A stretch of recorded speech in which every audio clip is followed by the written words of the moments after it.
Hello, hello, hello, ladies and gentlemen. Hopefully, you guys had a good day yesterday. For you guys that don't know who I am, my name is Shook. I make NBA DFS content. All these videos they get posted over to another subreddit. I'll have that link down below as always. If you ever need to get a hold of me privately, you can get a hold of me on Twitter. And if you're looking for more in-depth content with like sportsbook plays, player pools, cores, all that good stuff, I'll have my Discord link down below. All right, let's get to my lineups from yesterday. I did cash both my lineups yesterday. But yesterday was a very, very weird slate. So the core that I had for yesterday was Vucevic. He was a free square. You just you can't avoid that. Queen, another guy you really couldn't avoid. Who was the core? Let me actually pull up. Who was the core? Brandon Williams, Tristan Vucevic, at least two of Josh Giddey, Bam Adebayo, Jakob Poeltl. And a lot of guys busted yesterday, like a ton of guys. As you can see, Vucevic, gigabust. Keyshawn George, gigabust at ownership. What else? Jamie, gigabust at ownership. Jakob Poeltl, gigabust at ownership. Luckily, I had some lower owned plays to get me there into the cash. That's all you have to do in single entry. In small field single entry, that's all you have to do. Make some pivots. It'll work out a lot. This pivot was Anthony Edwards at 8% ownership. That worked out massively. Brandon Williams was only 22%. Pelle Larson carried the load a little bit. Definitely an outlier from him. In this lineup, Bam Adebayo was only 12%. He's one of the studs that didn't bust. And then obviously Pelle Larson. So those were the two guys.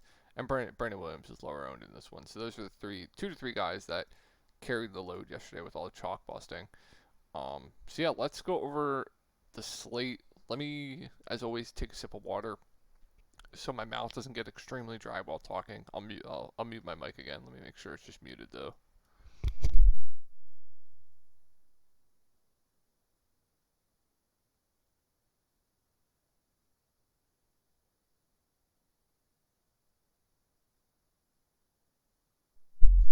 All right, we're back.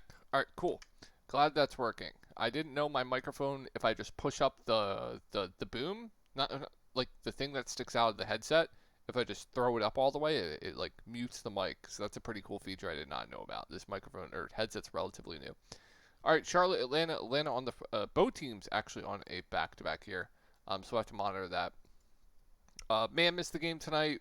Grant Williams, obviously he's been out for the entirety. Kalkbrenner got hurt tonight. And then, yeah, we can just look at the rotation from tonight. Since it'll probably be similar for tomorrow. I don't think Kalkbrenner is going to play. So we should get something quite similar here. Yeah, obviously James Harden had probably probably the best performance of the season today. So the game blew out. But you got 25 minutes of Brandon Miller, LaMelo Ball, 25 minutes. What else we have? Kalkbrenner got hurt, like I said. Khan's going to play a ton. Khan's been 26. This guy's incredible. Miles Bridges was on pace to play a ton. And then you saw Musa obviously get the bump with Kalkbrenner hurt. Trey Johnson out. Let me just make sure I don't have to make any updates and I can get through this video. Okay, it starts at 8. I can get through this video. Cool. So yeah, assuming Kalkbrenner's out, insert Musa Diabate is probably one of the best value plays on the board. We also do have Brandon Miller back. I would assume he sits here on a back-to-back, so I don't think we'll have to worry about that. If he's in, I'm not really into any of the top guys too much. Like LaMelo Ball at 8.9K does seem a little bit too cheap, but I would expect still a limit to be had here. Miles Bridges more so priced right. Khan, if like for some reason Brandon Miller plays, no thank you. Everyone else is just like absolutely disgusting. I think Moose is definitely the best play here if Kalkbrenner does sit. If Kalk plays, I like the price point quite a bit, and then Moose would still be playable. And then if we get like Brandon Miller out on a back-to-back, maybe LaMelo sits on a back-to-back as well. He's been limited. He hasn't played a back-to-back since his return. He sat this back-to-back. So like if we get Brandon Miller or LaMelo Ball out, then Miles Bridges looks really, really good. Khan I'd have some interesting. Colin Sexton would be a play at 5-2. Would really like Musa if Kalkbrenner sits. If they're both in, we kind of went over that. Zion James at 3.8K would be playable. And yeah, I think that'd be it. I think there's definitely going to be some plays for sure on Charlotte for tomorrow. Let's move on to Atlanta, though. They're in a pretty good spot here. Onyeka Okongwu sat the game tonight. We'll see if he's going to be playing for tomorrow. Trae Young is going to remain out here. So we know what to do with Onyeka Okongwu's out. Then Jalen Johnson looks phenomenal at 9.7K, probably one of the better spend ups on the board. Porzingis gets a good bump, but the problem with him, it's a back-to-back. I don't know if he's going to play big minutes. He probably won't play over 30 minutes tonight, so the ceiling's limited. I would fade it chalk if for some reason he is popular tomorrow. Risher would be a playable value, but I don't love the price point. Guy would be not playable for me at that price point. What else? Dyson, Nikhil get a bump, but they're still like priced right, and I think that'd be it. I think it's mainly just JJ Porzingis. If we get Onyeka Okongwu in, I don't love the price point on Onyeka. Kristaps Porzingis gets a downgrade, and Jalen Johnson would still be a pretty good spend up to me at 9.7K. All right, let's move on to Brooklyn. Tomorrow's going to be a headache, man. Claxton probable, I believe, if I recall correctly. Yeah, he is probable. We have Cam Thomas still out. Igor Demon is probable as well. So looking at their rotation, so we know what they're going to do in competitive games, right? They're going to play their guys pretty big minutes and run a tighter rotation. In non-competitive games, that's where things get pretty damn funky, right?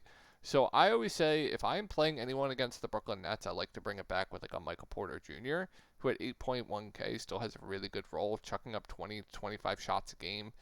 Solid rebounder. This is not a good matchup, but I still think actually it might be okay. I still think he's a good play, especially if you're playing anyone on the Toronto side. We'll get into some Toronto plays in a second as well. Value wise, like Clowney, he's gonna play a lot, but for him to really bury you, he has to score like 25 plus real life points, maybe even a little bit more because he's not gonna get any peripheral stats. So that's the problem with him. Demon, he's a stat sheet stuffer, but once again doesn't really have a ceiling. Man, same thing. It's literally just Claxton and Michael Porter Jr. on this team. But if no more value opens up, I could see like a Clowney at 4.5K. And I don't know if I want to play like Dameron Sharp. Claxton himself at 6.5K. We have no Jakob Poeltl on the other side of this game, so he should be going up to like Sandro Mamukelashvili and possibly some like small ball Scotty Barnes at the 5. I think it's a fine spot for him. He's also playing massive minutes. Him, Michael Porter Jr. Wombo combo. I think he's playable. Not like a smash or anything, but playable. All right, let's move on to the Toronto side. So yeah, the big news here is Jakob Poeltl is going to be out for tomorrow. We have CMB questionable. If CMB is out, get ready to learn Sandro Mamukelashvili.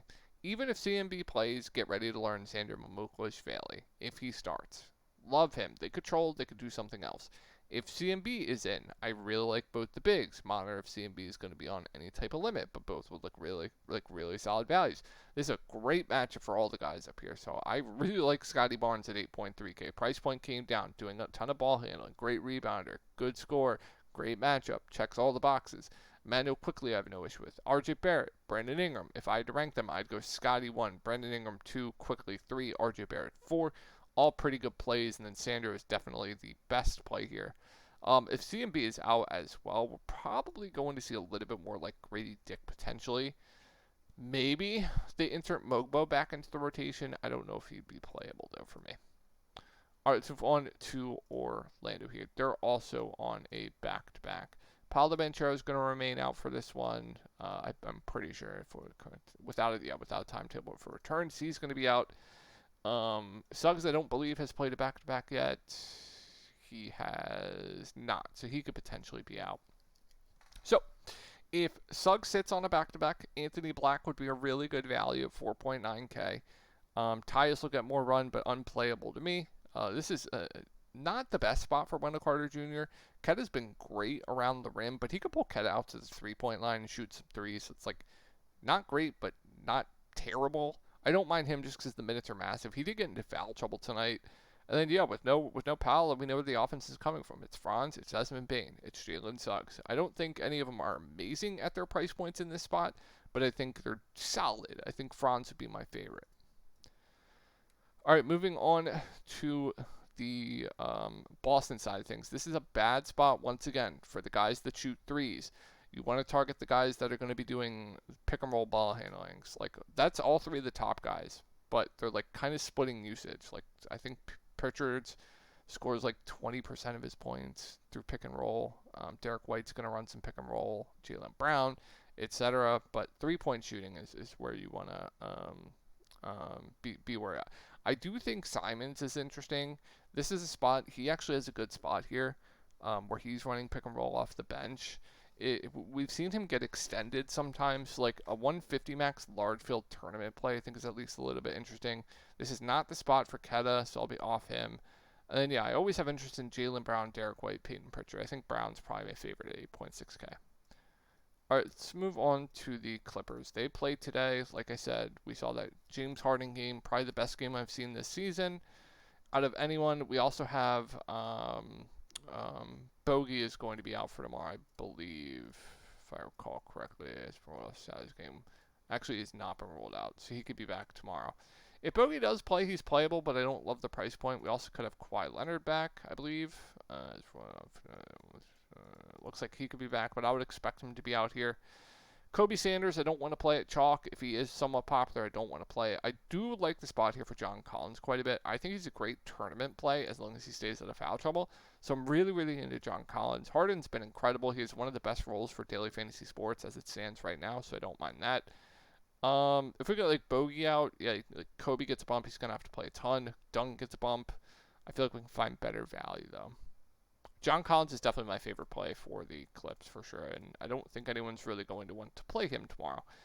All right, Cleveland, Jared Allen out, Max Strus out, Lonzo Ball out, Sam Merrill out, and Craig Porter Jr. out. So just insert a million minutes for Donovan Mitchell here at 9.5K. I love Donovan Mitchell in this spot. Love, love, love, love him. Evan Mobley gets a significant bump with no Jared Allen.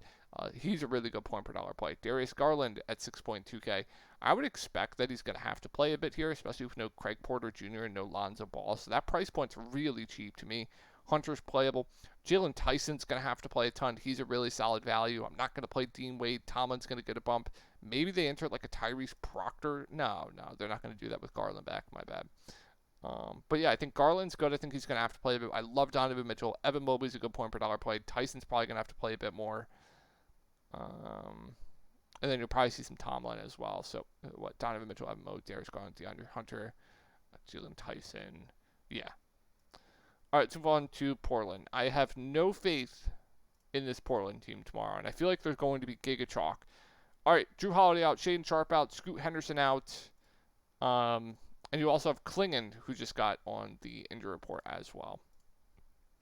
So this could be this could be a beating. This could be a beating up against OKC. All right, so it's going to depend on what the field does tomorrow. First off, it's a horrible matchup. I have a feeling these guys are going to be chalk. I think if they're going to be chalk, I am going to be underweight. That's just what I'm going to do. First, also, Robert Williams is questionable. So if Klingon's out and Rob plays, get ready to learn Rob. He'd be a great play. If they're both out, do not breathe. Caleb Love at 3.8K. He's probably my favorite play on Portland. He's going to play a ton. I really like him for value. Denny is always going to be a good spend up. If you want to play him, go for it. I just have no faith. No Drew, no Sharp, no Scoop, possibly no Klingon, especially if Klingon's out tomorrow. OKC, this could just be a beating. So if he's chalky, I'd be underweight. If Grant's chalky, I'd be underweight. Kamara, if he's chalky, I'd be underweight. Caleb Love is the guy I really like here. And City Sissoko at 3.5K as well. I have no issues with. So I more so like the value here than the studs. If they're chalky, that is. Yeah, all right, that's going to be it. Let's move on to OKC. So if you're playing Portland, you absolutely want to play some OKC. Absolutely. I would not play any Portland without any OKC. So it's really going to depend on how you want to build your lineups tomorrow. So if you have Portland, SGA, great play. Same with Chet, Hartenstein, especially if like Klingon's out. This could be a spot where he can nuke it. If you're getting into like more of the blowout, sure, like Isaiah Joe at 4.4K, AJ, but he's 6.3K. It's hard to get there. So it really just depends on what you want to do here. Ayton, we just got news that he's going to be in tomorrow. LeBron James was on pace to play mid-30s minutes last game. He looked lost out there, like he wasn't shooting. He was taking a backseat, but the handling role was great. I'm not going to say he's out of play at all. I would expect similar run here. He would be too cheap, honestly, if he was back to his old self from last year. I'm not convinced, though, but he is playable. Luka looks great in this spot. Austin Reeves with LeBron back is priced right, but still has a massive ceiling. And Ayton's fine. All right, let's move on to the Utah Jazz. All right, yeah, good spot here. Keontae George, Lauri Markkanen doing, everything for this team. I wish Markkanen and Key were a little bit cheaper, but it's still of interest in tournaments. Ace is fine at like 4.9K, and I think that's like kind of it for me. All right, last game of the night, Spurs, Phoenix. Could have Harper back, but I'm expecting him to sit here. I really like the spot here for De'Aaron Fox. The ceiling is just massive. Um, Playing big minutes, so I really like De'Aaron Fox here at 9.4K. What else do we have? Vassell at 6.7K has been very, very underwhelming fantasy-wise, but that's going to keep the ownership lower. I have a little bit of interest in him. I think everyone's going to flock to Keldon Johnson at 5.6K, and I absolutely wouldn't blame you for it. I still think he's too cheap for the role that he has. Cornette, he's been up, he's been down, fine tournament play. Champs more so priced right, and I'll keep mentioning Sochan Kelly Olynyk as large field tournament darts if you want to go there. All right, Phoenix, last team of the night. We'll have to keep an eye on that. If Grayson Allen's out, Mark Williams probably going to have to play a bit more. Just less unlikely that they're going to have to play smaller. So, keep that in the back of your head. I like Colin Gillespie at 5.8K, and I also love Devin Booker at 9.2. One of my favorite spend-ups on this slate entirely. Goodwin, tournament dart only. I think that's it. I think, Mark's a little bit intriguing if Grayson Allen's out. I love Devin Booker, one of my favorite spin-ups on the board. I really like Colin Gillespie. Royce is playable if Grayson's out, and that's about it. Alrighty, guys, that's going to do it for the slate. I hope you guys had a great night, and I will talk to y'all tomorrow.